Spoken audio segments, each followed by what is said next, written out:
Pourquoi dit-on que l'eau est un solvant universel? On appelle l'eau le solvant universel, mais pourquoi l'eau a-t-elle ce statut et qu'est-ce que cela veut dire exactement? Dans cette vidéo, on va découvrir pourquoi l'eau peut dissoudre les substances et comment ce super pouvoir est à la fois une bénédiction pour la vie et un vrai défi pour la qualité de l'eau qu'on boit. Bonjour à tous et bienvenue dans un nouvel épisode de l'eau en clair. Tout d'abord, qu'est-ce qu'un solvant? Commençons par la base. Un solvant, c'est une substance capable de dissoudre d'autres substances pour former une solution homogène. Par exemple, quand on met du sucre dans son café, c'est l'eau qui joue le rôle de solvant et qui permet au sucre de se dissoudre et de se mélanger à votre café, adoucissant ainsi son goût. Et sur notre Terre, il n'existe aucun autre liquide capable de dissoudre autant d'éléments différents que l'eau. Mais alors, pourquoi l'eau est-elle si spéciale?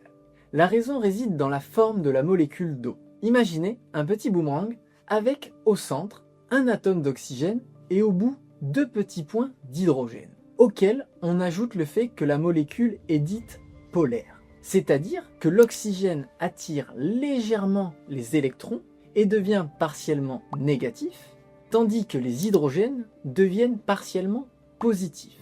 Résultat, chaque molécule d'eau est comme un petit aimant. Et ces aimants adorent se coller aux ions comme le sodium et les autres molécules polaires comme le sucre par exemple.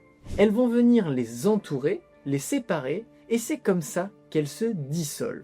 C'est ce phénomène qui fait que l'eau peut dissoudre les sels, les minéraux, les sucres, certains gaz et même des petites molécules organiques. Mais vous allez me demander pourquoi cette propriété est-elle essentielle à la vie? Cette propriété fait de l'eau la base de la vie.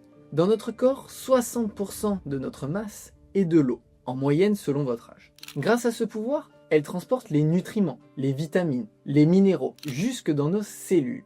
Et elle dissout les déchets pour les éliminer par les reins. Sans ce rôle de solvant universel, il n'y aurait aucune réaction biochimique. Pas de circulation sanguine, pas de métabolisme. Et ce n'est pas qu'une histoire humaine.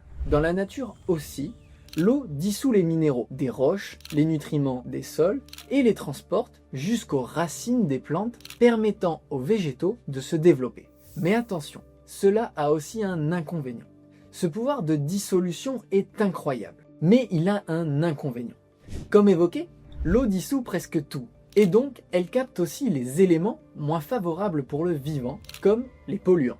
Quand l'eau traverse les sols, elle embarque des nitrates, des pesticides et des métaux lourds par exemple. Ainsi, une fois qu'ils sont dissous, on ne les voit pas. Une eau limpide peut donc contenir des substances invisibles et dangereuses. C'est pourquoi l'eau brute doit être traitée et contrôlée avant d'arriver à votre robinet. Pour conclure, l'eau est un solvant universel par excellence parce qu'aucun autre liquide n'est capable de dissoudre autant de substances. C'est ce qui en fait la clé de la vie sur Terre, mais aussi une ressource à protéger, car sa force peut aussi devenir sa faiblesse. Alors, la prochaine fois que vous buvez un verre d'eau, souvenez-vous, derrière cette apparente simplicité, l'eau est un super-héros de la chimie. L'eau en clair, c'est déjà fini pour aujourd'hui. On se retrouve très prochainement dans un nouvel épisode. En attendant, prenez soin de vous et prenez soin de votre eau. N'oubliez pas de vous abonner à la chaîne. C'était Paul de Confort & Eau.